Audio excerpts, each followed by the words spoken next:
गुज़िश्ता हफ्ते किसान मददगार हेल्पलाइन पर मौसूल होने वाले 5 अहम सवालात। कपास की फसल से थ्रिप्स के तदारक के लिए क्या करना चाहिए? कपास की फसल से थ्रिप्स के तदारक के लिए इन स्प्रे का इस्तेमाल बतर हालत में करें।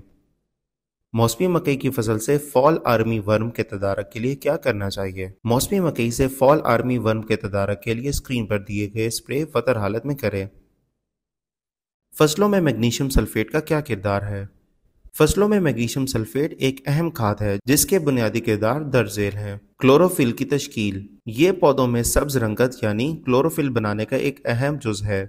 इसके इस्तेमाल से पौधे गहरे सब्ज रहते हैं। सौंफ की फसल का वक्त काश और शराबीज क्या है? वस्त अक्टूबर था वस्त नवंबर बेहतरीन वक्त काश है। ड्रिल से काश की सूरत में 4 से 5 किलोग्राम और पटरियों पर चौके लगाने की सूरत में 2.5 किलोग्राम बीज की जरूरत होती है।